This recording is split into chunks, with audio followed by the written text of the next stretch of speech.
Welcome to the Black Flag Book Bag. It's Thursday. It's Thursday.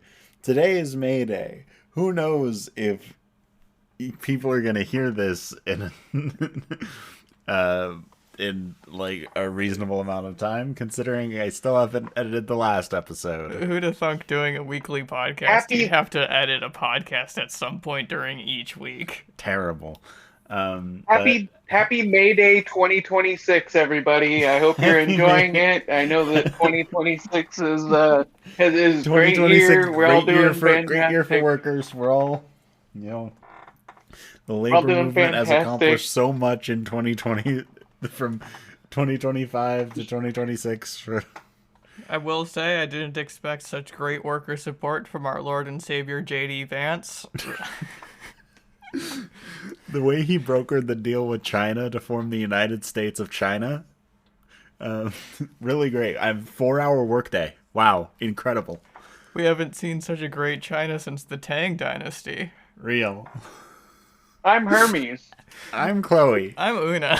and this is the podcast. This is the Black Flag Book Bag. I took a nap. I We're read doing a chapters 9 and 10. We Nine read and we 10. read chapters 9 and 10 of Debt, the first 5,000 years, covering the Axial Age and the Middle Ages. It's like thousands of years, That is several thousand years. which is why it's thousands of pages. I think that was our longest section. Next week might actually be our longest section. Oh, Jesus. Why do we do this to ourselves? Imagine I'm sorry I did this to you guys. I think the problem not is sorry. the reading it 2 hours before recording. Okay, so here's the thing about that. Remember every day this week where I said, hey, Una, you should do the reading? Okay, but you see, the girls were kissing in the book I was reading. Like, they were kissing. Like, all the time. Like, with tongue. I read the book so early for this. I read it 4 years ago. I like keeping No, it I'm just fresh. kidding. I also finished reading the podcast 2 hours ago. I I also read the book like 6 years ago. So I was ahead of you guys on that one. But then I got around to rereading it recently. I did today realize that I was reading really slowly and opted to, for the latter half of chapter 10, listen to the audiobook on 1.5 speed. Okay. So That was really fun because I could tell by Chloe's exclamations that we were at the same point. yeah. Una reads faster than me. I'm a slow reader because I'm stupid. My wife was telling me about Arab scholars, Yeah. and I was looking at the page going, damn, that's crazy. I didn't know that was in the book. Yeah, we'll talk about the specific things when we get to them. I read chapter 9 yesterday and then was feeling great. And then fucking today, I just checked out. Yeah, chapter Checked 10's out for the long whole as fuck. day and then, Chapter 10 was so long. yeah, fucking. I was like, it's one chapter. I'll start reading at 6. I was so glad when y'all were fucking, y'all were like, oh, I hey, was can we start later? I was like, hell yeah. At 6, I was like, can we start at 8? And then at 8, I was like, can we start at 8:45? Look, I was It's 9:11. I was reading chapter 9 at like 2 p.m. But then he started going on about materialism, and I straight up could not keep my eyes open. Hey, did you see they had a reference to your favorite statement, barbarian tax laws? Barbarian law codes. Barbarian monetary law? Barbarian law codes. Yeah, there we go. Yeah, I can't believe he There was used the another same one of those language in as there. previously in the book. I'm personally Like it was your shocked. favorite thing. I'm not surprised. I was just like, I read that part and I was like, Una's gonna fucking Yeah, I'm here to make it easier to fucking read do by a knee constantly slap. remembering me when you read. uh, I do constantly think about Uno while I'm reading. I'm gay. is that because I like kissed you on the cheek every time I walked by? Yes. Easy. Gay. Ah. I do like Every time Rena chapter says 10 was something, I punch her, long by the and way. hard. Yeah, the theme of this week is I get punched instead of slapped like last week. You can't hit a cat. Yeah, I can. You'd be surprised how easy it is. I've been Chapter doing it 10 all was day. long as fuck, but it's one of my favorite chapters in the book so far because it I just did like really like totally it. overturns.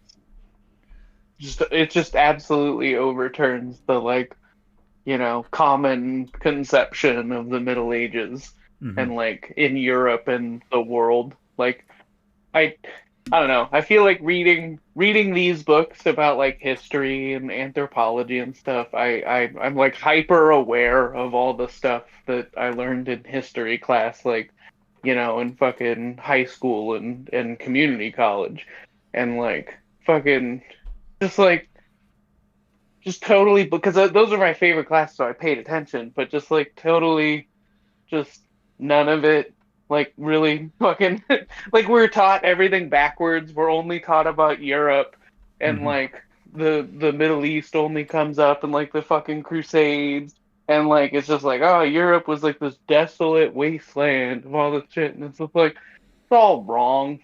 Like it was pretty chill. Yeah, no, it's like the thing about China in the Middle Ages being like just like one of the like strongest economies ever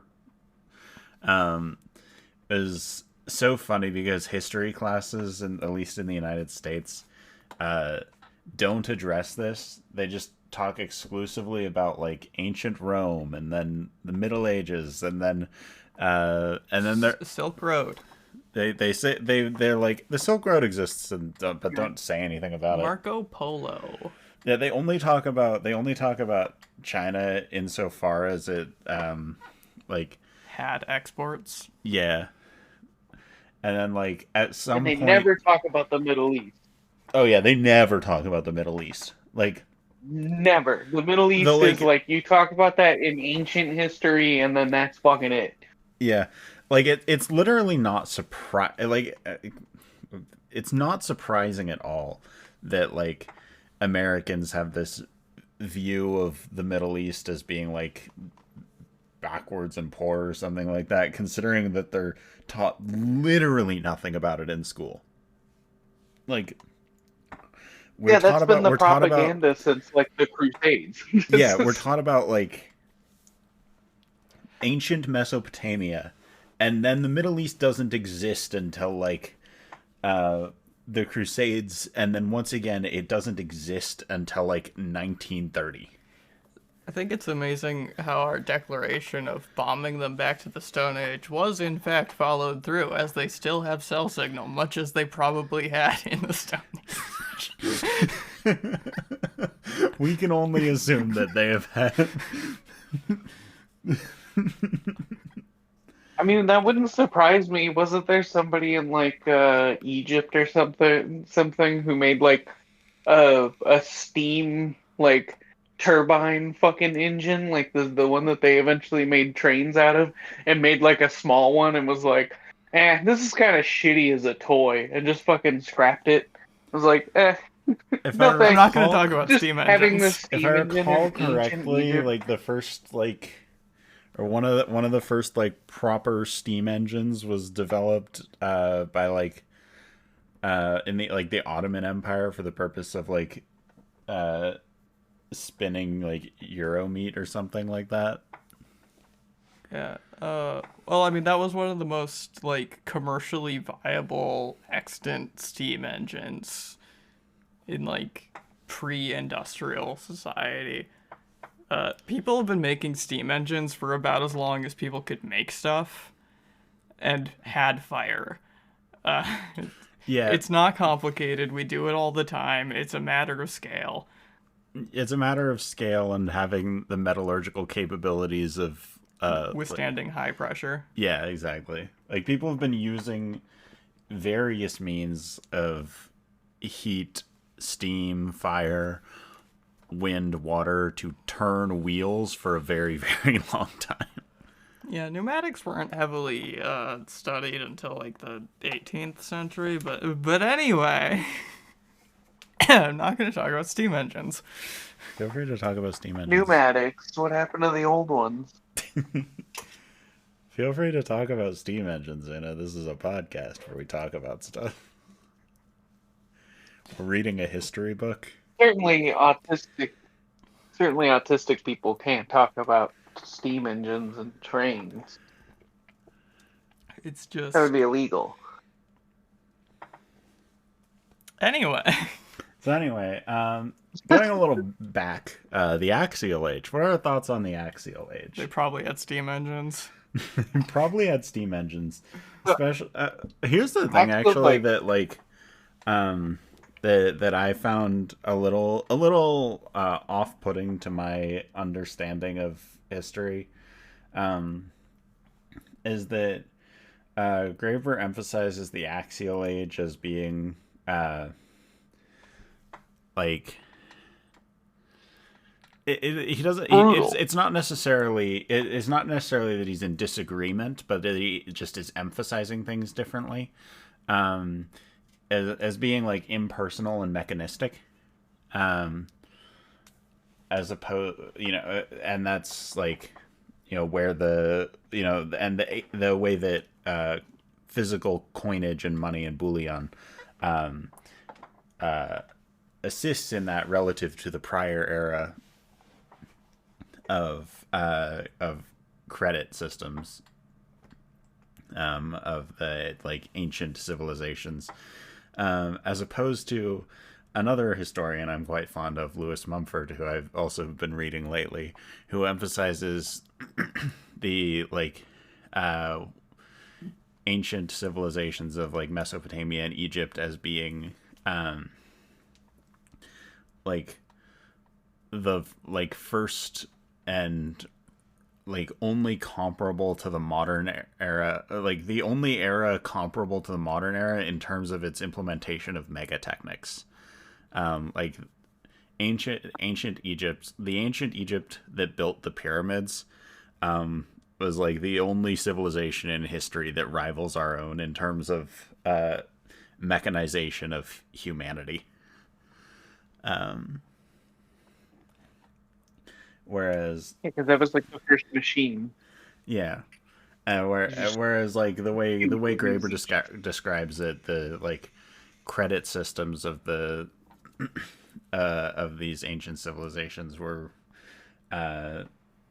much less mechanistic than what followed, which is the Axial Age, where coinage first appears and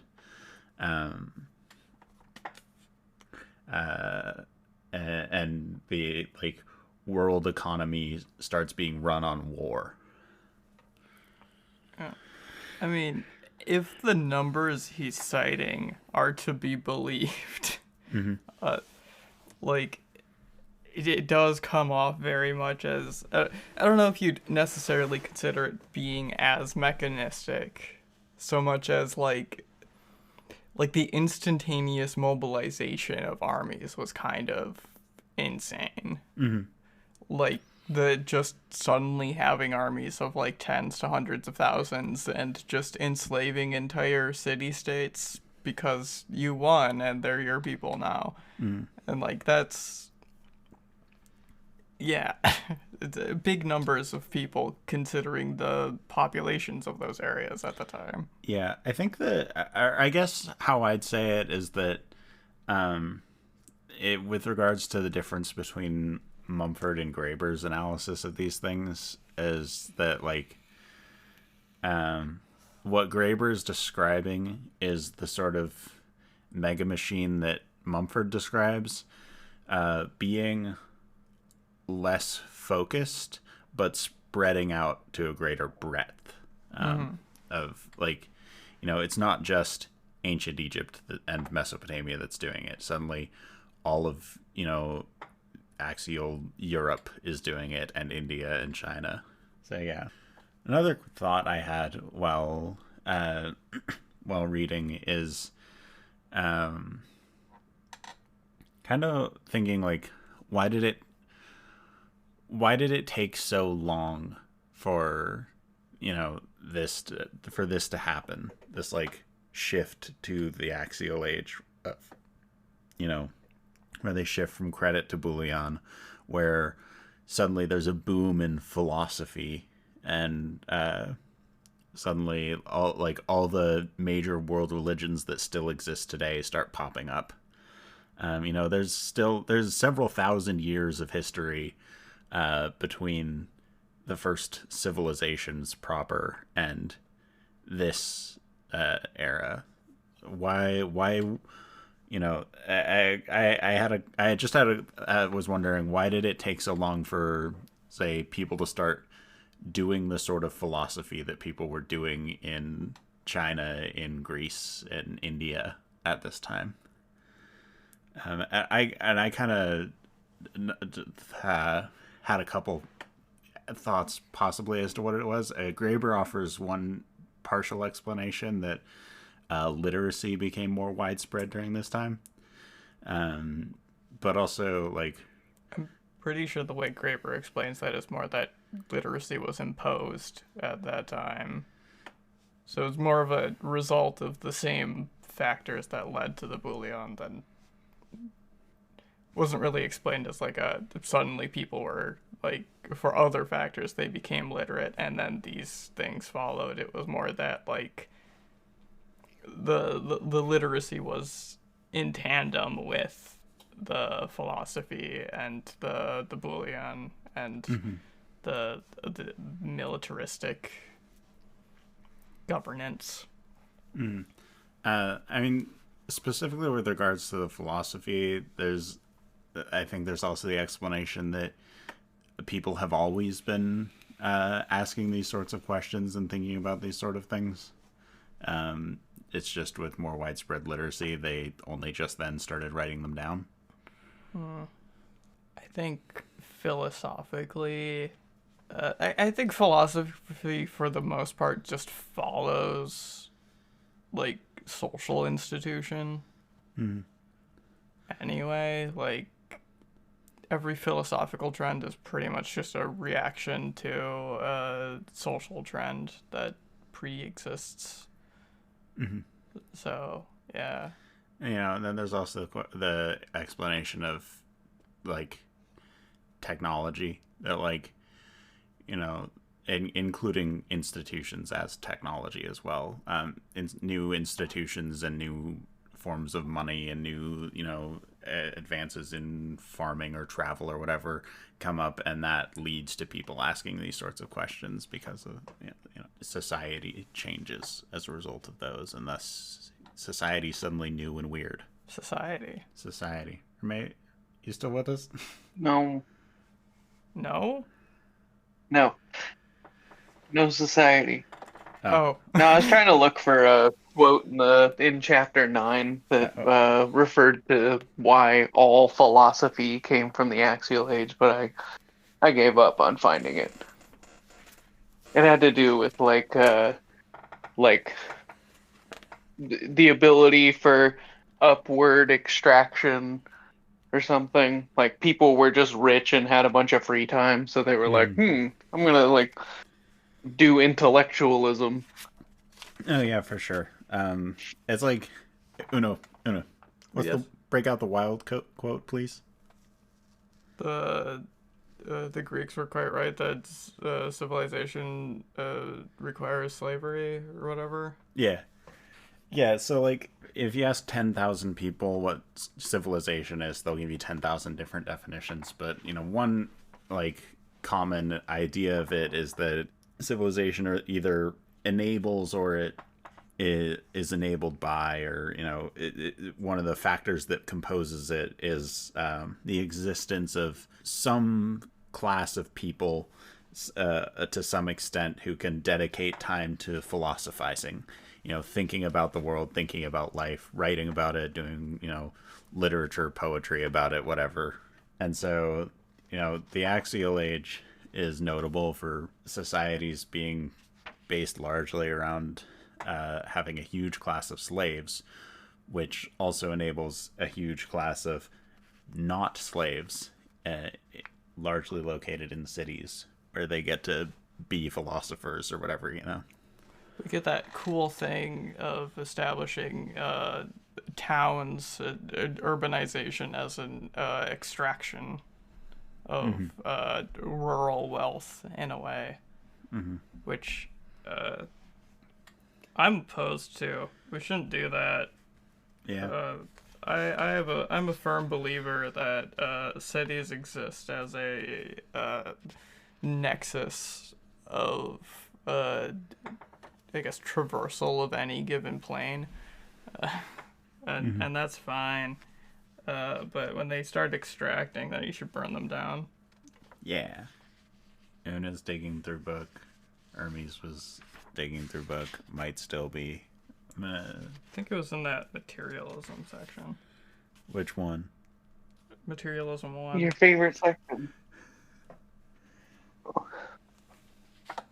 The other big thing that I appreciate that Graeber does is, highlight how much responsibility like centralized religions had an effect on like the creation of markets and like the hierarchization of like money and oftentimes coinage. Like chapter 10 goes into it hard, but even chapter 9 goes on about how like temples were like basically like early banks. Mm-hmm. Well, in chapter 10, the temples and monasteries essentially serve as credit institutions. They notably don't issue coinage, for the most part. And it was my understanding that in the Axial Age, religious institutions formed, like they were utilized for social control, but had very little to do with the politics of the era, and the economics of the era. Like they were with regards to China and legalism, they used religion and philosophy in a spectacle sort of way to garner public support, but mostly they didn't care about that. They just said, whereas like previous like Mesopotamian and Egyptian states were very much a religious institution where the temples were the governments, and the pharaoh was the embodiment of God on earth.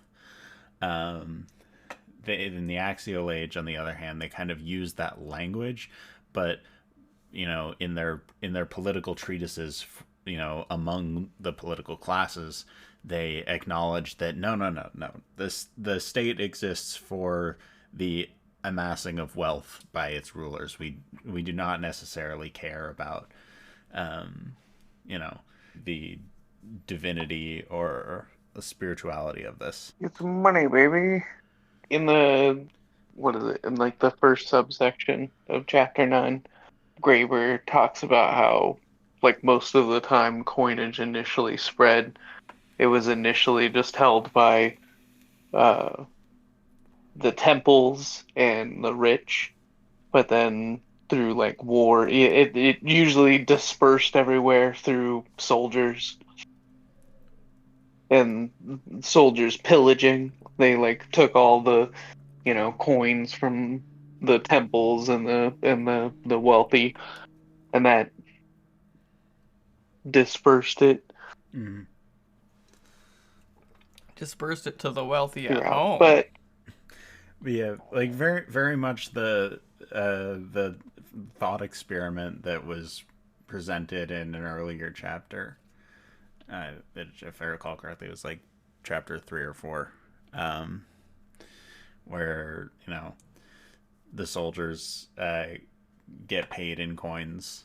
In this instance, through plunder, or at least in part through plundering those, the like gold and silver and such, and then government demands that those coins are paid back in taxes, and so everyone accepts the coins that the soldiers have, etc.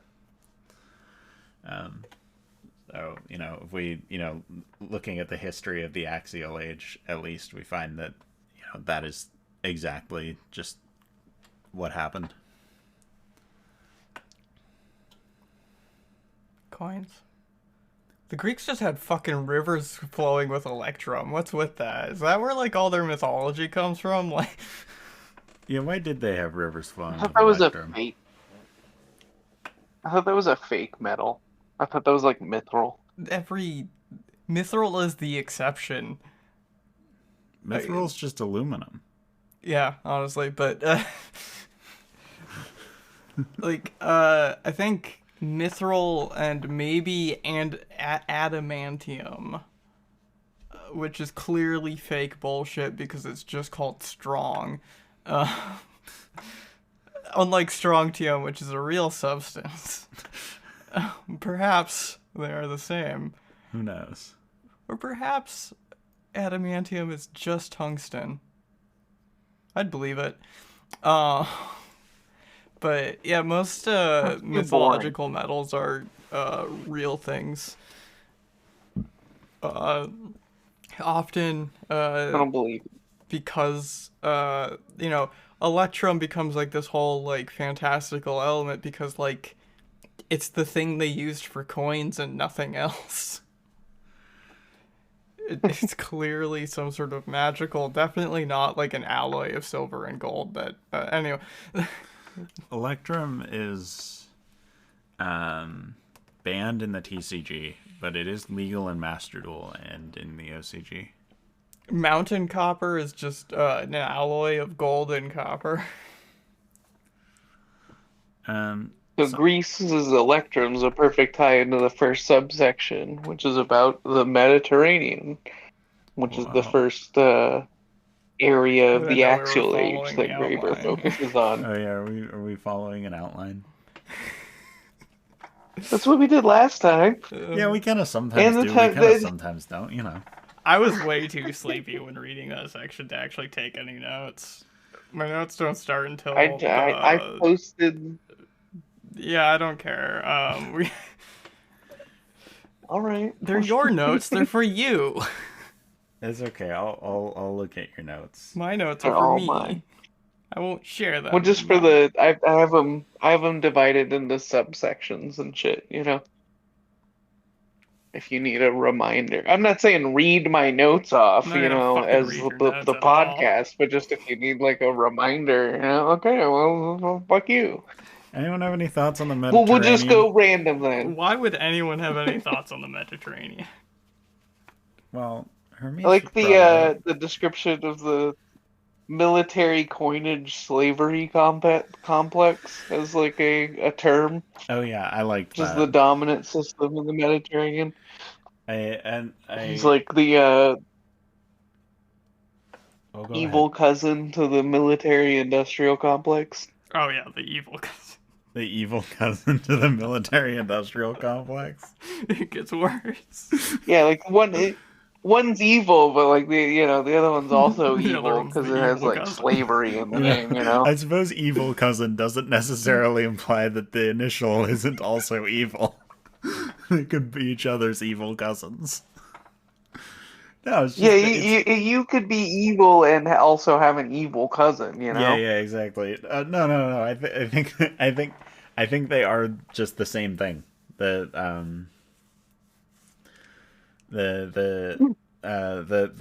is the military-industrial complex. This is the origin of it. It's such a thing. It's more boring now.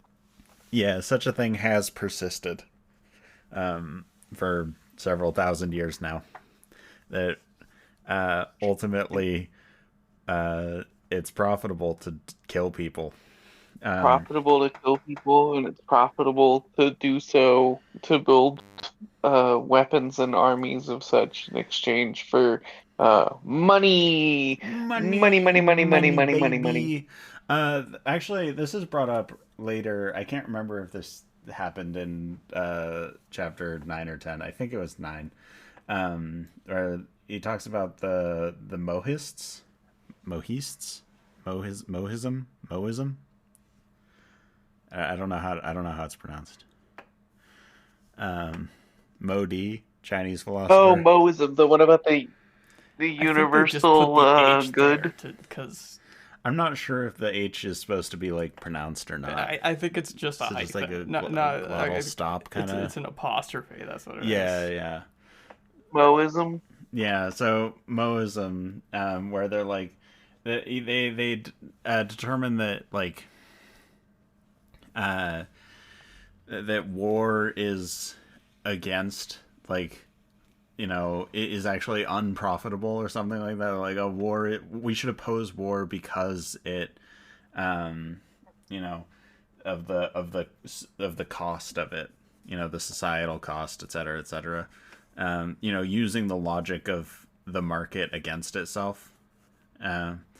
But which I think is funny. I always like using the logic of a system against itself. I'm a fan of the rhetorical style, but unfortunately, it misses the mark in that it forgets just how much money it generates destroying things and killing people. Yeah. You know, Depriving your enemy of $1 is $1 made. yeah, well, exactly. Well, it's just like, there he says, "Oh, think of the cost of the armor and the shields and the swords and the cost of all the oxen that you're going to have to supply to the army and stuff like that." And it's like, yeah, this is a huge cost to, whoever's raising an army. But think about all the people that are getting rich selling swords and armor and oxen, you know? Like Yeah, and all the stuff you get from all the beating, all the you construction know, required in the new territory that you've gained, burning down cities in it. And all of the bitches that are over all there that the can now be over here. Yeah, and all the bitches that you've and the conquered and revenue can use stream as is slaves to produce more stuff. if you're conquering lands, literally the like expected revenue stream could be infinite because like how long are you applying it for? Like, Yeah, Three yeah, oh, you get to generations at tax on most. new land for how long? Oh, for thousands of generations. Okay, that's fucking infinity dollars. Bam. yeah, There's yeah. no, So it's just like, it was worth like it. destroying things and killing people makes money, and when the like there maybe the Moism argument against war makes sense if the costs and gains were all socialized, if they were all universalized across all people. But the reality is that in a hierarchical civilization, the decisions on how on when you go to war with who against whom for what reasons, where and who is going to that war, as well as the benefits of that war, are not made by all people at all. At, at the same time, they're made by the very few select individuals. So, unfortunately, war makes money. I think that's kind of why Graeber included the Moism argument in that like section of like people debating the establishment, I guess, on its own terms. Mm-hmm. Of the if someone says, "Oh, we're going to war for profit," then they start arguing that it's not actually profitable, but like that's just the shit they said. They're going to war because they want to. Yeah, and it's very clearly profitable. They're doing it. Yeah. Reminds me of that one Michael Parenti quote that's at the beginning of that one choking victim song about the bank robberies and Yeah, yeah, yeah. the How it's Oh, like look at it's more the little expensive. sad kitty cat that doesn't listen to Choking Victim. Oh, she feels left out. She doesn't know what we're talking about. Oh, why'd you dodge? You don't like 9/11 ska. The only thing I like about 9/11 is that it happened. The only thing I like about 9/11 is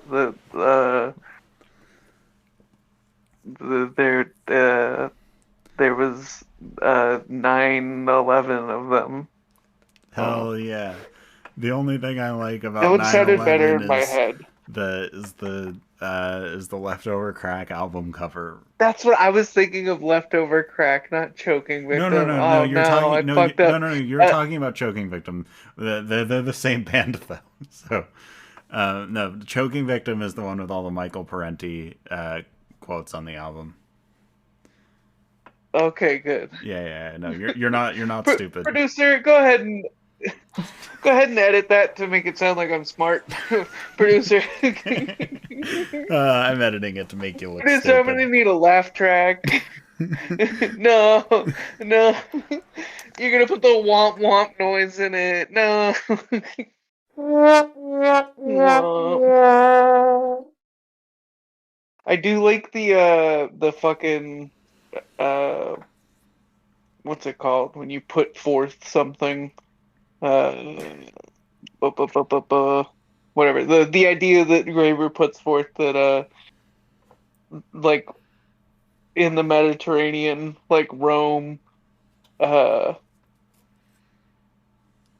like they just kept trying to militarily expand, which was unstable, so they had to like hire German mercenaries who like took them down. And I've never heard that before. Oh, And that is something that just like, that my history classes in middle school or whatever actually got right. oh well, aren't you cool? Yeah. I'm sorry that your shitty little Arizona schools never taught you what a Germany was. It's a beer place. Okay, my school It's didn't a teach me beer- what Germany beer was. hall. They taught us that the Germans. They only taught us about the German people within Rome. They didn't tell us what the Germans outside of Rome. That's what Germany is. It's the German people in Rome. Germany's Rome's outback. Yeah. I mean, the history class, at least Germany's my Rome's history class, outback. understanding of Germanic peoples were that they were people from outside Rome that were hired by Rome to act as mercenaries to help them conquer and maintain control of the outback. Oh yes. You see, the Germans are outback, Indian. Hungary. Yeah. But they certainly never told us what was on the outside of Rome's borders at all. Greece. Germany is India. I don't know why, the history classes always get that wrong. It's just India. Oh, that's why they're Aryan. Oh. Yeah. Have you not seen that with like crazy fucking like Indian like fascists being like, Germany's part of India. Give it to us. Also, reading about the history of India, Jesus Christ, it just explains so much about Indian politics today, really. Yeah, did you know that Hitler is born in India every 2 hours?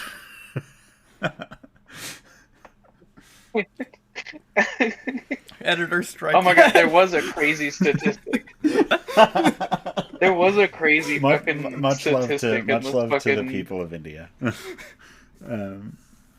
Except for the I do have Hitler, notes on I guess. India. My first note's on India.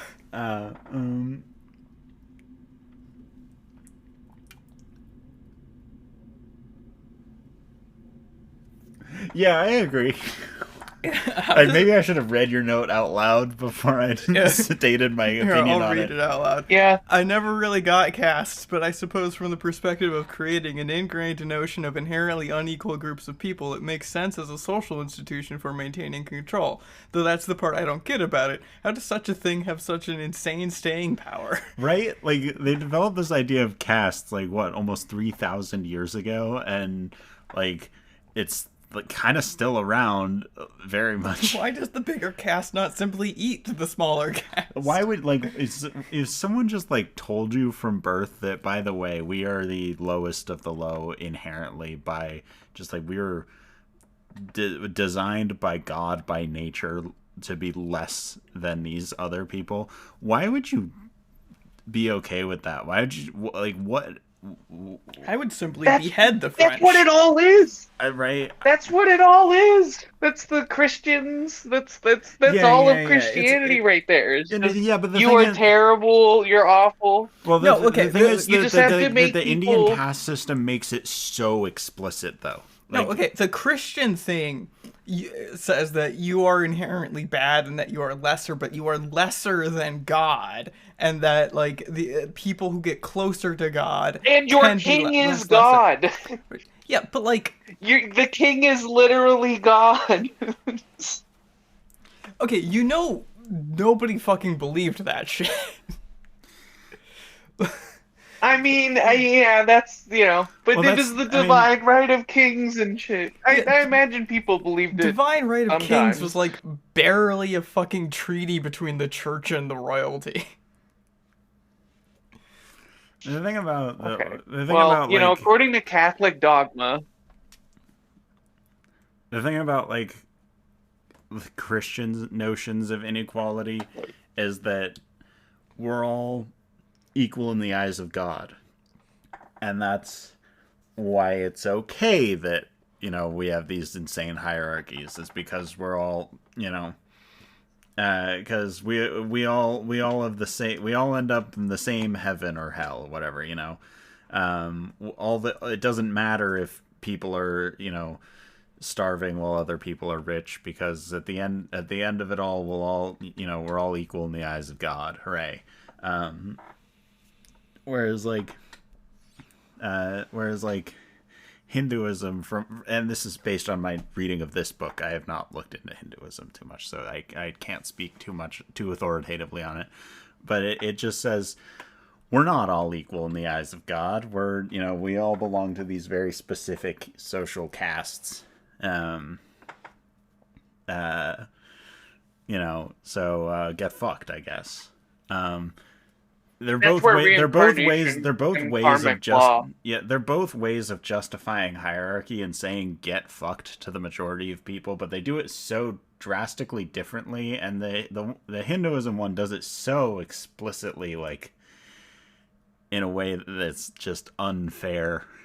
That like I am shocked how it has such staying power. I'm also shocked that Christianity has had such staying power. Don't get me wrong. But they're definitely like really different applications. Christianity definitely hides it a little better. My point is that the castes as a staying power haven't changed nearly as much as the hierarchies justified by Christianity have. Yeah. Like Christianity like bends to justify any hierarchy it's imposed upon, but like the caste system, that shit's just been around. Yeah, right. Like Christianity gets molded by whoever happens to be in power at the time. The Indian caste system has just been there. Like our current hierarchies are justified by Christianity. I was saying they were both similar in that it's like, you know, hey, things suck now while you're alive, but they'll be, if you behave, they'll be better for you after you die. That's like a really effective fucking thing. Yeah, that's just like standard religious practice. Is just like, don't worry about if things suck now, because we promise once you die, things are going to be awesome. Or at least maybe they have a chance of being awesome. Who knows? Yeah, I mean, there's exceptions with that. With like, you might end up in hell. Zoroastrianism, Confucianism, Buddhism. Because Buddhism's all about like doing everything you can in your. From what I read about Buddhism in the Middle Ages in this book, Buddhism seems insane, actually. Yeah. I'm talking mad shit on every religion today. Who haven't I insulted yet? Buddhism is like that. They got kicked out of India for making their monasteries out of gold. Oh yeah. Yeah, I'm thinking of taking a noble savage approach to Buddhism. Everybody kept giving them all the money. So anytime the state would be like, we need to make some money. Uh, religion's bad now. Get the fuck out. We're taking all your money. We're melting down all these like statues and shit. Yeah. Which I think is a very funny church versus state dynamic. That was what'd you say, the superintendent of something god something. Superintendent for the destruction of the gods. Superintendent Chalmers. Right. Yeah. Anyway, I don't think pissing on god statues like desecrates their divinity. You know, you're right. You're right. I think actually piss is what inscribes things with divinity. Yeah. So those coins, they're more divine than the gods. Money is God. Completely agree. You telling me Jesus and the apostles weren't all pissing on each other? Of course they were. What else would they be doing? Big pissin'. Big pissin'. Anyway, I think we've done enough about the Axial Age. We've kind of moved on naturally to the Middle Ages anyway. I think because the Middle Ages chapter was so long, that we just naturally have more to say about it. I mean, I had one more note on the part about Axial the Age. Okay, what's your one more note? At least debts only lasted 3 generations in India. Could you imagine systemic heritage of debt to a higher class in perpetuity? Parentheses joke. Like the caste system. Okay, the Middle Ages. Middle Ages. I'm glad that India finally threw off the caste system in the Middle Ages. Right? That was where the superintendent for the destruction of gods part was too. It was in Kashmir from 1089 to 1101. Actually, wait, hold on. I have a very specific note about chapter 10. That's really important to me on a personal level. Is it level. about the forever banks? No, it's about China. The forever debt? No, a little before that. There were decades in Chinese history when the rate of recorded peasant uprisings was roughly 1.8 per hour. Holy shit. Bring this back. Yeah, that's why my note on China was protracted war, hot, 1.8 revolts an hour, get so horny I pass out. Also, the next sentence is something to the effect of, and most of them were successful. Incredible. China's just been on that shit for millennia. Look, I know China likes to say that their empire has lasted for thousands of years, but, like, it has. Excuse me. Their empire didn't last more than 1.8 hours at a time. No. The Chinese people as an empire. The Chinese peasantry has lasted for quite some time. We need to embrace their energy. We need to figure out what the fuck was in the water in medieval China. Get some of that. It's just like the same thing with France, you know? Like they've just always had that culture of rebellion, so they do it a lot. So that's why China nowadays executes billionaires occasionally. You know, China has that classic, someone shows up at your door and tells you that you need to learn to read to fill out the census, and you say fuck off, and if they happen to succeed at teaching you to read, you take over their government. If they succeed at literizing you, you make them regret it. We need to bring that back. Like, Jesus fuck, that's so cool. Return. The Buddhism thing is insane, but like... Yeah, I really gotta read more Chinese history stuff. It's so good. Right, I need to get my Chinese history books from my parents' house. I think it's a little fucked up that we had this very critical view of India just now, followed by nothing but praise for China. This is, in fact, my stance on current international politics as well. Hey, I was saying India was cool. What are you talking about? I also think India is cool.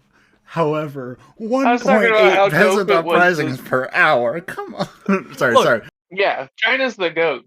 My favorite thing. My hatred of India My favorite was thing with China. the republics of the power that had the power at the time. My thing that I like about China was the people. You know. Yeah. There isn't much about how based the Indian people were at the time. So basically, what we're saying is, if the people of India want to get in really good with the Black Flag Book Bag as a podcast, they need to start doing peasant uprisings every 1.8 hours. Those are rookie numbers. Actually, you know what? Come on. You're better than China, right? You can get those numbers up. Double it. 1.7 hours? Am I hearing 1.6 hours? You can't let Gandhi be your fucking peak. Yeah, we gotta do better. All right. And China, honestly, you've been slacking. You've not had very many peasant uprisings since you did that one really big one. Yeah, we gotta look. Yeah. Look, I've got tons of critiques for China coming up. What was the thing you were saying, Hermea? Say it or die. Oh, my favorite like tidbit about or like footnote that China appears in is in regards to like discovering America, when people are like, "Oh, who actually discovered it?" And it was like China 400 years before anybody else went there built a bunch of ships that were totally capable of like sailing across the whole earth, and then they were like, "Nah, China's the best place ever. Let's just stay here." And then they didn't use the ship. And I thought that was a fake fact, but that's real. They built these like massive fucking treasure ships that were like fucking insane, and they just were like, just keep one around. China for like a couple thousand years didn't really need to invade anywhere else because they were busy invading China. Yeah. The thing is that China is a vast, vast territory. A lot of it's desert. A lot of it's desert full of people who definitely aren't, like, Chinese. Yeah. So, like... And who just constantly keep fucking... Like, who are the dominant people on that, like, part of the continent? Because, like, even when China gets empires going, they're just, like, bribing the northern nomads in the desert not to fuck them. Hey, that's Please not take desert, all our that's shit. steppe. Yeah, you're talking Inner Mongolia here. Yeah. The desert's more of the... As somebody who lives... More of the, like, southeast, or southwest, mixed up I mean, west it's like and east. northwest to southeast, and then there's, like, the mountain desert area. Otherwise known as Tibet, but that's not part of China, so... Yeah, we're not talking about Tibet. It's not part of China. It is China. We are officially recognized. We've reached the second schism of the Black Flag Book Bag. No, we've reached us like having internal debates about the possibility of having to emigrate to China in the future. Right. Actually, no. Hold on. We need to be appeasing. Appeasing President Xi. Yes. Tibet. What? Never heard of it. Republic of China. You mean the People's Republic of China? Yeah. I have never heard of this Taiwan. That's just a little island that's part of China, right? Yeah, they've got like a different dialect or something. I think that's why people talk about it. Yeah. Okay. India? You mean South China?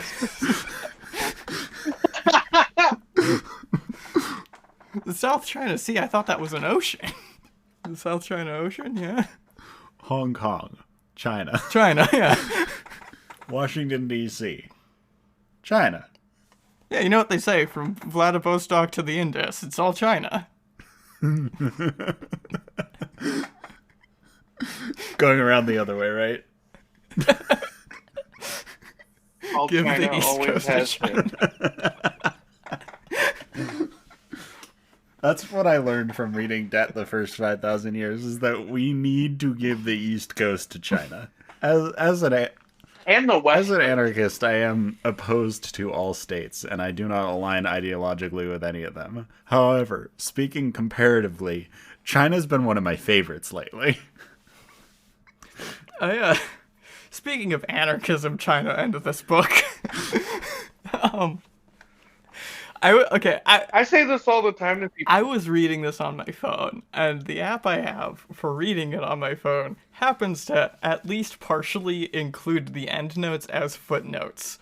So some of the longer ones get cut off.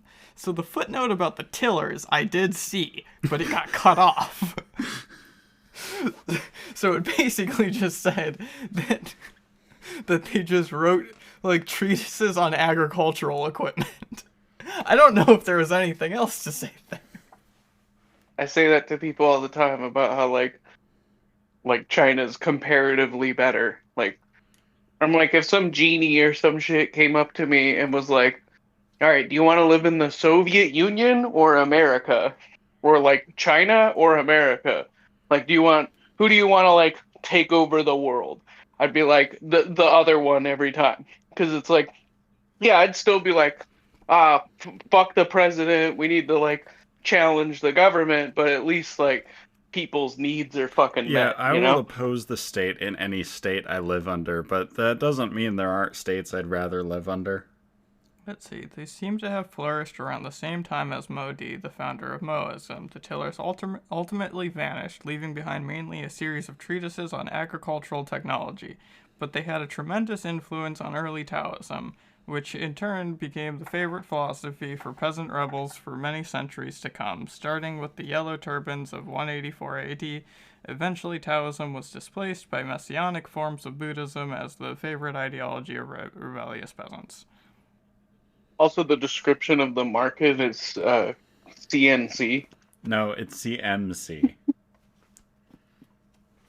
Ah, dang it. Consensual mon. Consensual consent. That's like a superhero. With the frickin' millennials and the 2025 and woke, you know? Anyway, the tillers were neat, I guess, insofar as the kind of just like finding gaps between states and being like, yeah, this is my home now. Yeah, they're kind of like the niggers, but if they were Chinese. They're kind of like not quite the levelers, but at least. Wait, I thought the levelers were Chinese. No, the tillers are Chinese. Yeah, the levelers were. I think the levelers in England, I think they were also Chinese. Okay, let's settle this with a poll. Were the levelers gay or Chinese? What's the difference? Hey! Listen, LGBTQC. listeners, let us know. You know, I can actually put a poll alongside the podcast episode on Spotify. So I'll make that the poll. She's trying to get herself to edit the podcast. I am. I'm promising myself funny bits if I edit podcast.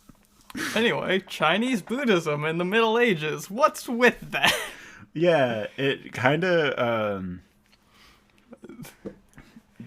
it was kind of the first instance of like capitalism, kind of. Like the Chinese like state bureaucracy, as Graeber said, was like very much pro-market, anti-capitalist. And then Buddhism came in and very much developed into something that looks a lot like capitalism.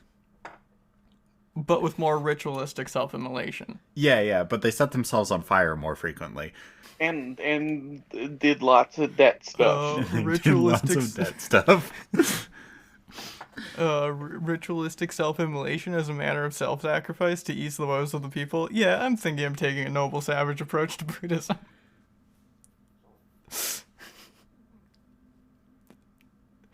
God, what a banger note. Who wrote this? Buddhist monasteries. Something I kind of Buddhist monasteries in China. Something I kind of thought about. Buddhist mon. and with regards to like the notion of like interest and money being created out of interest, like while reading this, was that like if you take it makes sense if you take money as being value in itself, but it doesn't make sense if you take money as value as reflecting some sort of physical stock, because the amount of physical stuff in the world is limited. You know, there's a finite amount of iron, and you can extract more iron from the world, but there is ultimately a finite amount. There's a lot of it, but More of it than us. and there's only so much that you're capable of extracting at any point, given your say population and tools available.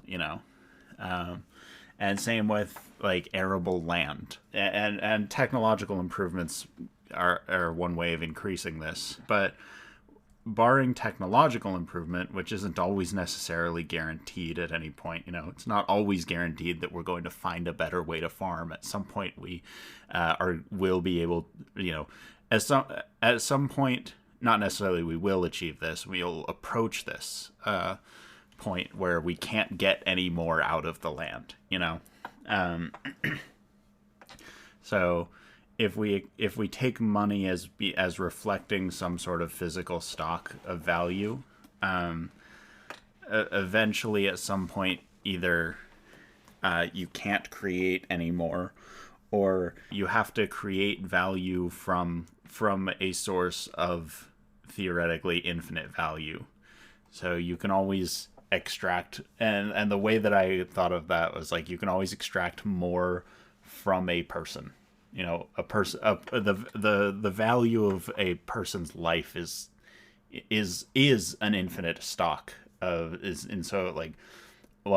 finite only insofar as their life is finite, but while they're alive, they can produce essentially infinite value for you in terms of labor. The I'm gonna Matrix. quote that exact thing at you next time you're depressed. Why? Don't worry about it. Okay. It'll work at the time, trust me. No, but my thought is that this is kind of fucked up.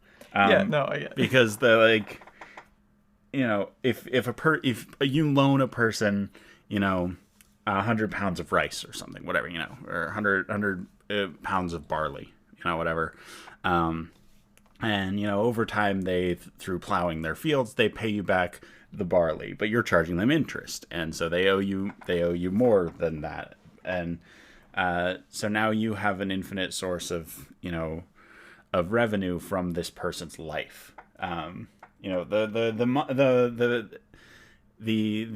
money that you're getting out of that isn't being created out of thin air. It's being extracted from that person.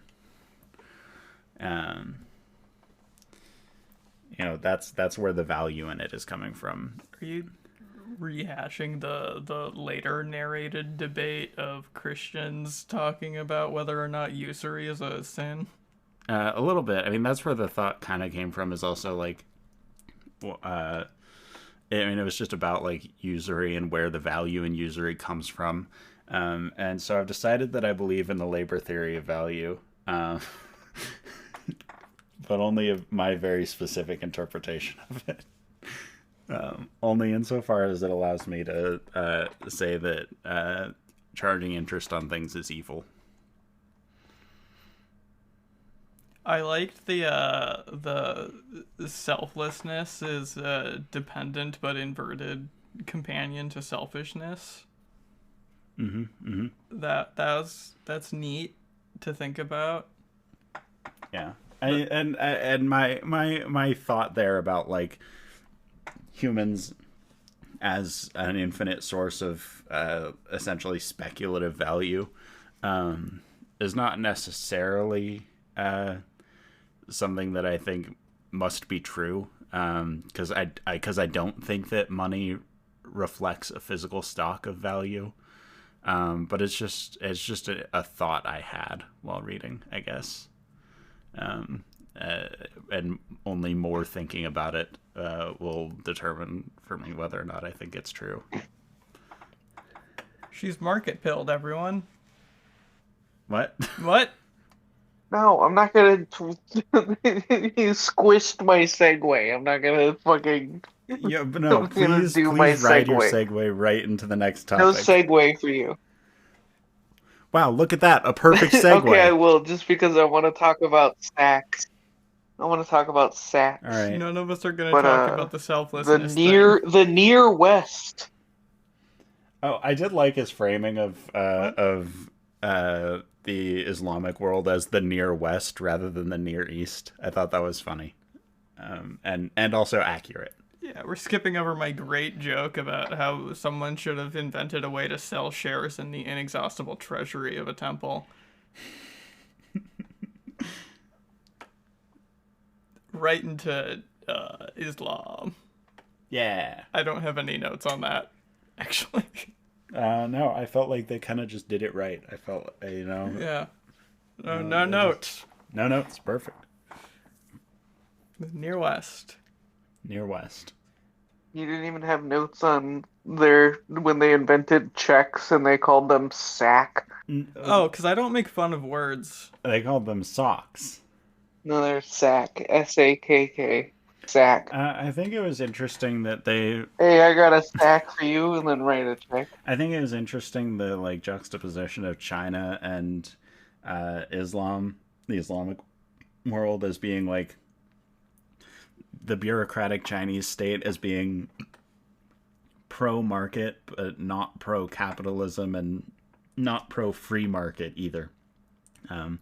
They were definitely big on state intervention in the market, whereas Islam was the Islamic world was also anti-capitalist in the sense that they were opposed to usury and interest and profit from rent extraction rather than from the entrepreneurial spirit. But they hated Islam also was opposed to state intervention in it as well. That it was very much the birth of a division between commerce and politics. At least ideologically. That obviously states still created, currencies and things like that. The markets were designed by God to regulate itself. I did the passage about how Adam Smith was influenced by Islam. Oh yeah, he just ripped the whole didn't thing mention that whole at all, and he cloth from tweaked it. Islamic scholars. But also like much of the Enlightenment. Yeah, a lot of the examples they gave and the differences between Islamic scholars and Adam Smith when he was listing them off kind of felt a lot like they were just mistranslations or poor translations, which kind of Graeber emphasizes that the people writing this stuff were far from egalitarians or anything like that, but that they described the market as being a sort of system of mutual aid, and sort of communalism, whereas that was their whole passage on the division of labor. Whereas that's completely lost in Adam Smith, and I also think that some of the most horrendous aspects of markets in since Adam Smith have been the loss of this concept of mutual aid. So maybe if Adam Smith had a better translator for the Arab scholars he was stealing from, the world wouldn't be as fucked as it is. It'd still be pretty fucked, but maybe just not as fucked, Also, the part that I paused the book because I was listening to it, and was and spoke up to Una about appears in this section where he points out the like Muslim scholars acknowledging that gold and silver just are useless, and that they only have value because they have no other use, and which makes them a good thing to measure other things in because they have no characteristics of their own. They have no function. That's why they end up, being money, because they just kind of suck. This is something that I've been passionate about for over a decade now.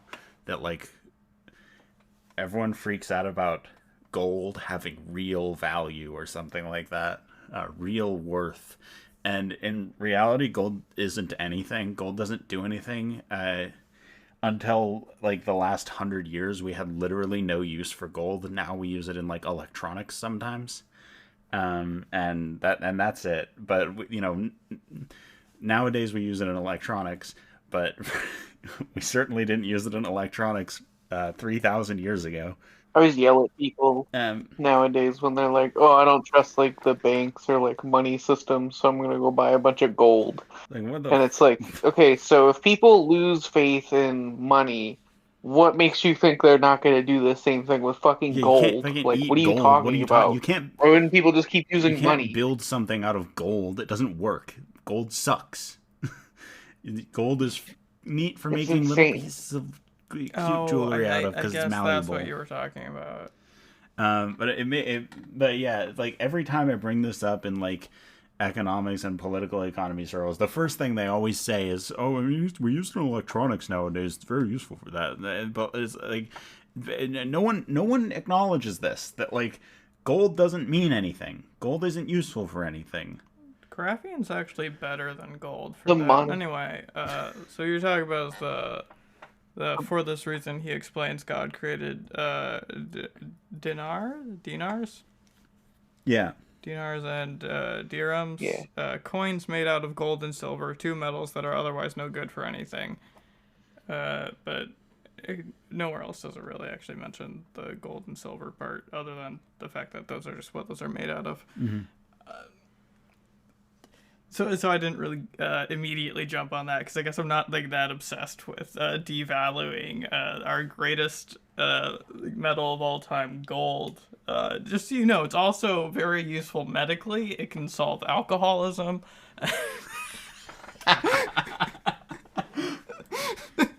You're right. Gold is really useful. Wizard gold of Oz is really useful if you grind it up into a powder, mix it in water, and drink it. It's also really good for coating foods, and then you can't actually mix it into water. You have to mix it into a combination of nitric acid and sulfuric acid. And drinking it. It's called aquaphor. So anyway, gold is actually really useful for taking thin leaf, like thin foil of it, and putting that on your food and being like, wow, I'm eating the most expensive chicken wings in the world. Actually, it has great medical uses, those chicken wings. They will probably invigorate your spirit, and you'll be immortal. It actually does piss me off every time people make those like food videos where like the most expensive pizza in the world. It's just like straight up just has a nuke on it. Just like covered it in gold. Like, no shit, buddy. Yeah, if I put a $10,000 bill on my pizza, it'll be expensive. Like, who cares? I want to see expensive ingredients, not you just chucking gold at your food. It is an expensive ingredient. Need I remind you? Yeah, I get it, but it's just cheating. It's just cheating, you know? I feel like the most expensive pizza in the world should be the pizza that uses the most expensive dough and cheese and sauce and toppings and stuff like that. It wouldn't. Not just it'd be the pizza that's made by the most expensive chef using the same shit you could get from the grocery store, but they're better at it, and you'll never be as good as them. You should just die. That's true. I should just die. Anyway. But like, it's just cheating to like throw money on your food, you know, and claim it's expensive. I mean, you say that, You say that, but if anybody hands me a beefy 5-layer burrito with a gold foil wrap on it, I'm gonna break vegan and eat it. Like, I'm If someone sorry. Like, hands I me a would break beefy vegan to eat 5-layer that. burrito with gold wrap on it, I am scraping the gold wrap off of it. What are you talking about? Like, Yeah. that's gold. I'm not eating that Oh, shit. it's like it's not worth anything. It's not fucking worth anything. They use like an amount of gold that's like absolutely You fucking do not worthless. Like you'd understand have to how use little like money there is you'd in have my to bank get account. 100 of Heavy those. metal poisoning is not exclusive to lead and cadmium. Gold's good for you. Yeah, it has a lot of Otherwise, medical why Yeah, would it they has a make lot of wedding medical rings uses. out of it? It wasn't until like the 20th century that it started becoming evil. It wasn't until we found ways to ingest it that suddenly there started being problems. Anyone up for any more alchemy references, or should we move on? Part of the reason I started thinking about the infinite value of the human life is because of Full Metal Alchemist. God damn it. I was talking real alchemy. You're just talking like alchemy with extra steps. Welcome back to the Xerxes Black was Flag 90 Book Bag, feet the tall only and podcast five- about political economy and anime. No, you can't steal Ryan. Yeah. Oh, made and it- Ryan has a podcast about does- political economy and anime? Yeah, tell me, does Ryan have a podcast about political economy Who and had anime? to fix all of their podcast embeds Bring on their back Neighbor website because Science. they're all broke for some unknown reason? Today's sponsor is Neighbor Science. Hell yeah. Bring back neighbor science. Please write to your local congressperson Write to your local, and ask them to write bring to back your, a write to neighbor your science. local representatives and senators. Tell them to bring back Neighbor Science. I had to rewrite all of my embed scripts to replace it with I guess it's not iTunes. It's Apple Podcasts.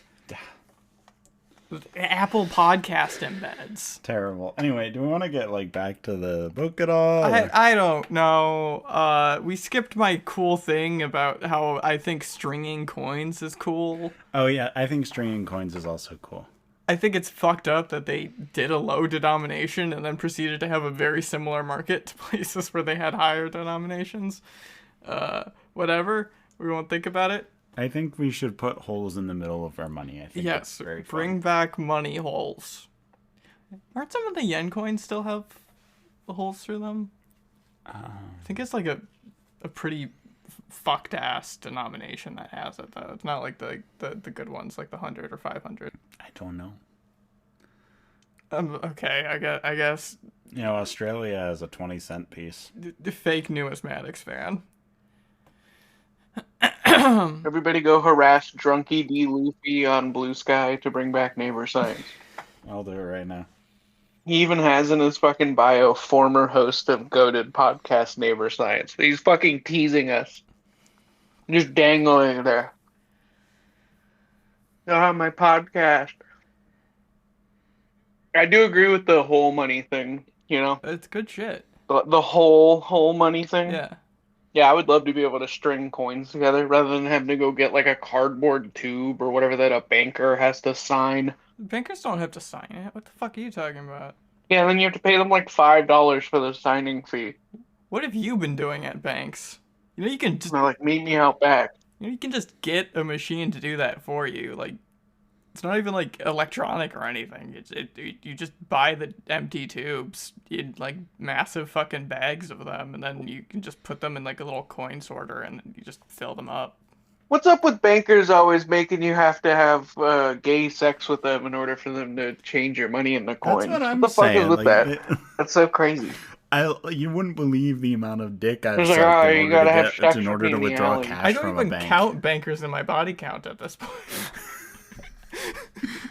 Honestly, never have, but like Is that what a gold star lesbian is? Yeah. gold standard lesbian, yeah. Bretton Woods lesbian.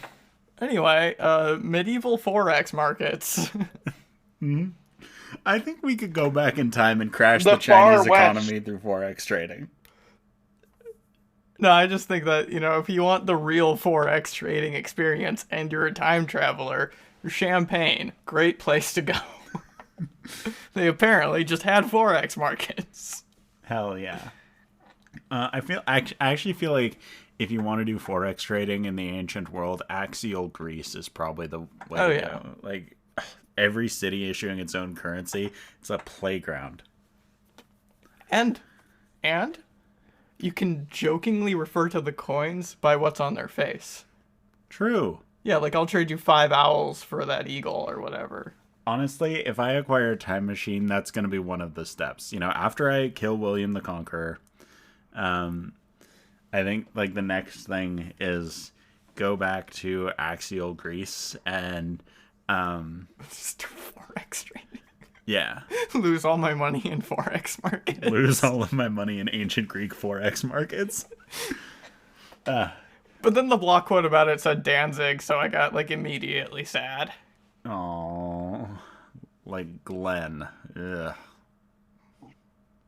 Doing forex trading in ancient Venice, and then getting so owned because I lost all my money that fucking hedge fund managers are making fun of me, and I accidentally tell them about Bitcoin Why would you do Forex trading in Venice? to try to like brag. Venice is actually a great place to do Forex trading, but not like ancient Venice, like Yeah. medieval Venice.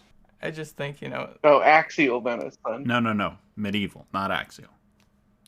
I just think if you're gonna go to medieval Venice, there's I want a much boat. better things to lose your money on. Like you could just start A crusade. you could start a crusade, or even better, you can start betting on crusades. Holy shit. Even better, you technically had I'm the doing ability to know Bitcoin. the outcome of each one, but you just forgot because there's too many. Isn't that what the Knights Templar did? Yeah. Lost all their money betting on crusades they knew the outcome of. No, they lost all No, their they money. won 'cause all the somebody money. owed them They too won much so money. hard that the king owed them too much money, and they were like, "You're illegal now." And they're like, "What the Classic shit. fuck?" Apparently, Classic- kings just classic did that all bit the time. Where the debtor actually owns the creditor. I did have a joke. I guess about a we're crusade in seeing here, that though. attempted now, but all your jokes are about Yeah, crusades. Peru somehow losing to France on the worst sports riot of all time. What have I got? I had some things to say. Just some loose bits of Chloe thoughts. The Bronze Age. We found out where they got all their tin from. The Oxus civilization, turns out. Timbuktu. This is not really related to the book. I just was thinking about it. And so... Timbuktu. Wait, did people not know that specifically because I didn't tell you about the Oxus civilization? In your head, this is your head canon. I did tell you about it, but like people just completely forget that it exists all the time, so they just never thought of it. Yeah. Well, I mean, a lot of information about the Oxus civilization is not available in English, or wasn't until the last few years. Oh, yeah, that's mostly because of the Baghdad House of Wisdom. Because it was kind of like, and then... Oh no, some of the first evidence for the Oxus civilization was discovered in the 70s. Yeah. In the Soviet Union. Yeah, that's because of the, So anyway, because they a lot of scholarship on it wasn't meshed together between Russian, English, and Arabic literature until very, very recently. But yeah, that's basically where that's where they got the tin to make the bronze from. Turns out. Can you believe that the sea that the Oxus flowed into just isn't there anymore? Yeah, I wonder how that happened. I love the Soviet Union. Speaking of the Soviet Union and random tangents about anthropology, there's just an entirely other Chinese language. Which one? There's not the ones that are all intermingling with it throughout history. I mean, there's just a wholly fucking separate one that they just barely have any records on because somebody saw it inscribed on part of the wall of China and they were like, wait, what is that?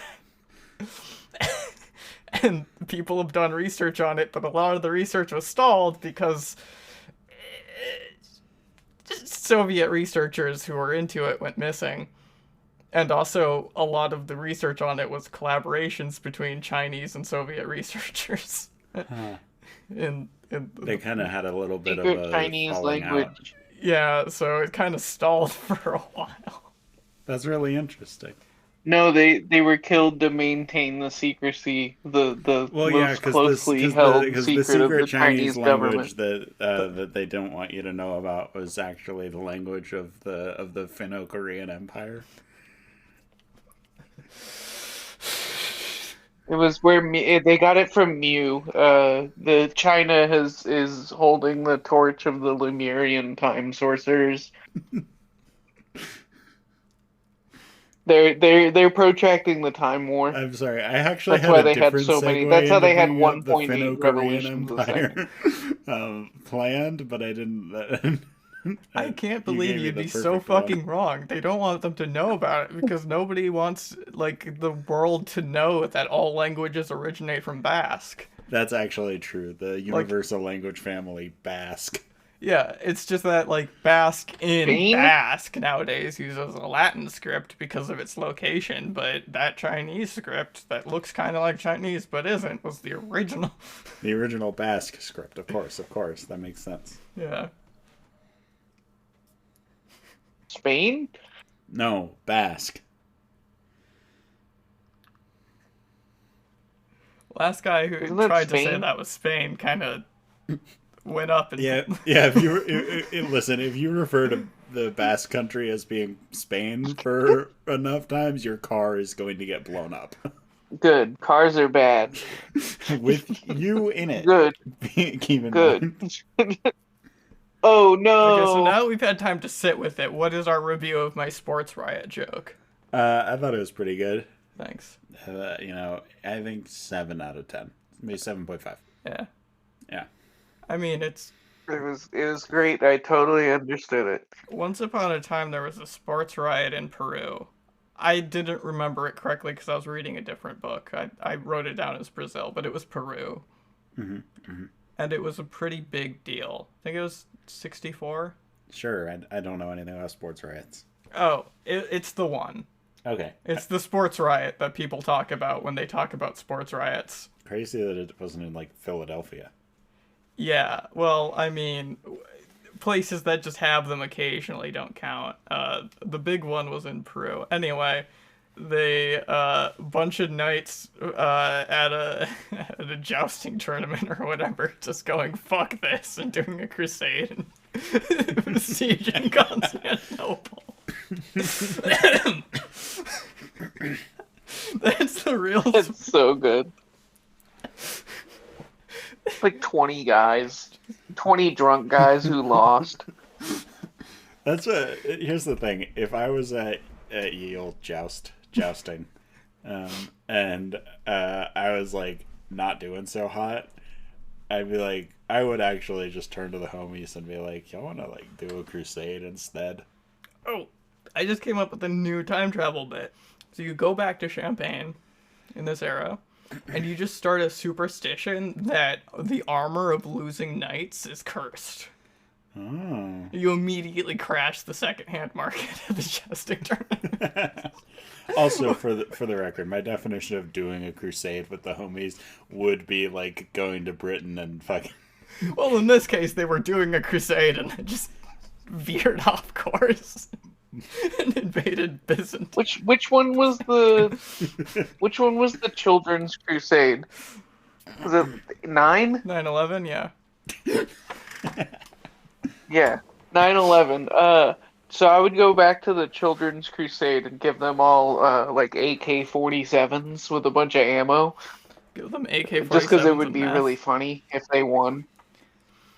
Yeah, and meth. Yeah, because that would be really funny if that was the crusade that won. The only successful crusade was a bunch of children who they just sent off to die for some You reason. make like a time traveler's like starter kit, and it's just like a first aid kit, a bunch of meth, and a Mosin. Yeah. Going back in time to save the children from the children's crusade and like marching them away somewhere safely and then being like, God, these kids suck. No wonder they got sent to a crusade.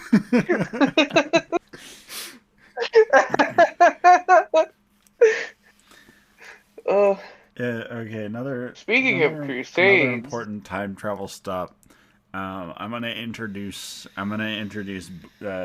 Buddhists to Baja Blast. Actually, I'm sure there are a lot of Buddhists in the world who are very familiar with Baja Blast. I specifically mean medieval Buddhist monks. But at I one don't of my remember what I was mutuals, like, do you watching, but know somebody was of like, Baja? The blast I, thereof? I used to drink Baja Blast until Till he found out it wasn't vegan. Till Red 40 got banned. what? No, I was saying, Oh yeah, we I haven't don't brought remember this what the up. fuck This I is was one thing watching, but that's. they were talking about how they used to drink. I'm sorry. Repeat that for us. What then were the Middle Ages? No, it's just somebody being like, I used to drink Baja Blast all the time until a woman looked at me and was like, so you're drinking Mountain Dew, huh? And they were like, and then I was like, what? No, it's Baja Blast. They're like, yeah, but it's Mountain Dew. And they stopped drinking it. Uh, Valid. I mean, Mountain Dew is the the gamer soda, so it is kind of it's got some negative As a social gamer myself, credits I to actually it, am or very whatever the much in fuck you want to favor call of it. Mountain Dew as the superior soda. In fact, the only soda. Yeah, I'm an anti-gamer, and Una doesn't know what games are, so we have a good what diversity about Ramune, Chloe? What Why, about of sarsaparilla? opinions on this why is podcast. your hand so cold? Because I'm cold. Because you've abandoned Ramune and sarsaparilla. We're right at the I last little skimmed that fucking because it was piece of the just a thing. fucking What then were the overview. Middle What were the Middle Ages? Ages? Age of Transcendence, empires collapse, and the dominant religious structures were the only things left. Slavery decreased, as well as overall I levels of think violence, and trade and innovation rose. Big ideas and stuff, except for Europe. Europe was a backwater something fucking I think is that's interesting horrible is a lot place of the. where I Catholicism think made something everything that's interesting bad. is a lot of the major world religious traditions that arose during the Axial Age um, arose as reactions to the uh, injustices of axial empires. Um, however, the medieval ages, while they did represent for a lot of people, an improvement in quality of life, a near or effective abolition of slavery, they also represented, to some extent, an imperial co-optation of these religious traditions, and we still live under that today. Also, we kind of just skipped over this part, but the part where Christians just kept debating about usury, and then like were like, well, I can't do it and you can't do it. That's only for enemies. And then they both look off screen, and then the camera pans to the one labeled "Our Jew," and then it proceeds with several hundred to 1,000 years of genocide. Oh yeah, like we kind of did, like Christians did be like, we're not allowed to do usury, but we do need usury for society to function. So, hey Jews, you want to come do it? And the Jews were like, I guess. They were mostly like, no, actually. Yeah, the I guess wasn't supposed to be happy. And then for the next 1,500 years, Jews were demonized as usurers, and that was used to justify genocides. Well, hey, now they're only demonized as misers. Oh. Yeah. Also, in like 2015, there was discussions in Seattle to create a system whereby it would be easier for Muslims to acquire home loans by giving them home loans not at interest, in accordance with Sharia law. And there was huge, like, national backlash against that.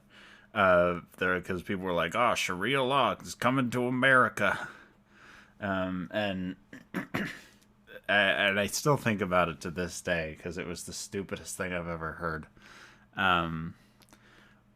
that like, bro, Christianity also condemns usury. They just like actually kind of practice what they preach. Yeah. Also, Sharia law was, implemented in the United States in the 1920s anyway, and Oh, right. This bit. I like this bit. yeah, it's a good bit. I love prohibition. Sharia law. Me and Anu were talking about this just the other day, that I personally think that the United States government has done a lot of things that I would categorize as embarrassing, but most of them are mostly like saddening and rage-inducing. Prohibition of alcohol is the one thing I find just 100% pure embarrassing. It's just the most cringe thing we ever did. Okay, so one of my friends has shed some light on prohibition to me. It was to support the aims friend of of the the show, Sino-Korean Grod, Empire, of course. No, but legitimately, like if you look at the numbers of like how much alcohol people were drinking before Prohibition and after, it's insane. Our most crazy alcoholics of today couldn't stand a chance against the alcoholics of the past. Like now you're in the top 10% if you have like 10 fucking drinks a week or some shit. Or no, I think it's like 25 drinks a week. You're in like the top 10% of all drinkers. That was like a child back in the day. That was like you're 10 years old. That's how much you're fucking drinking. People were just constantly hammered, getting drunk, getting behind the wheel, fucking just so unimaginably drunk. And so like the government stepped in to Prohibition put an did definitely end to fun curtail that. forever.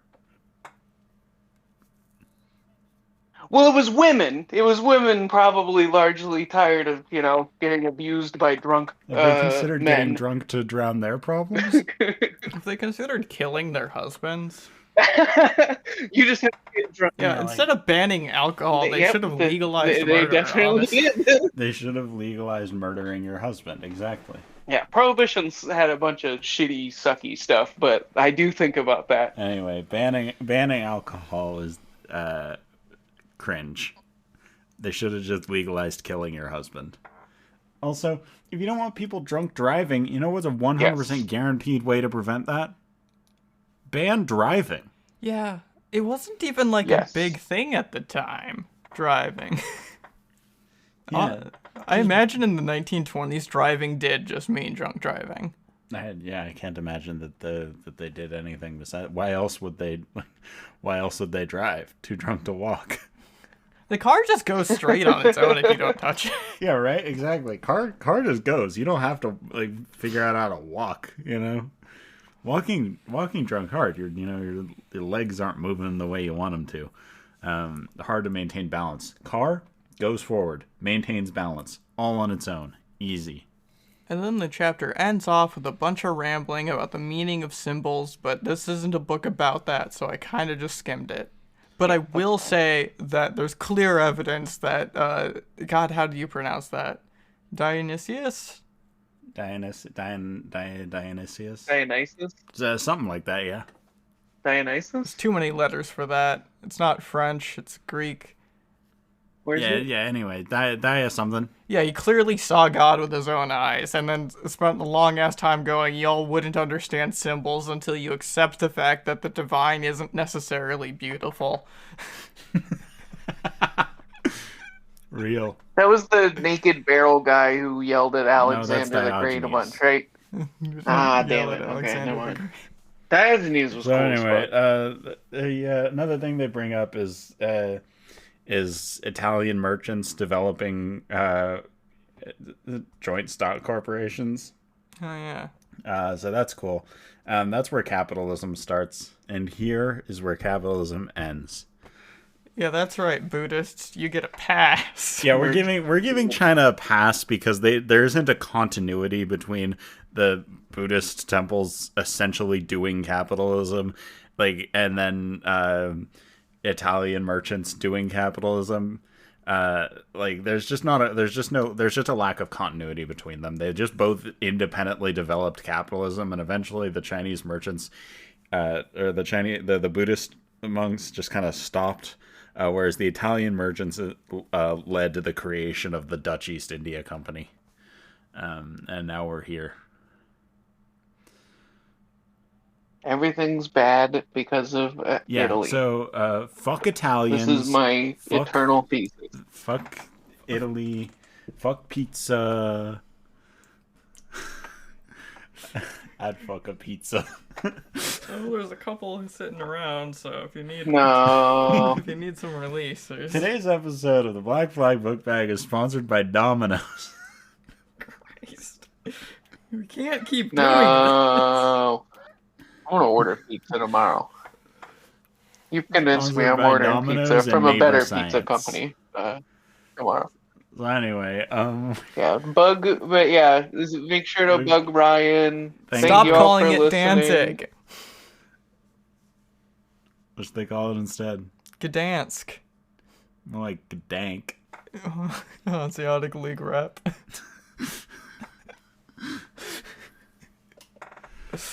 So good night, everyone. Happy. Make sure to yell at your local May Day. Italian. I know the audience is probably hearing this 4 weeks from now. It could only be 1 week if you put in the work. Happy May Day 2027.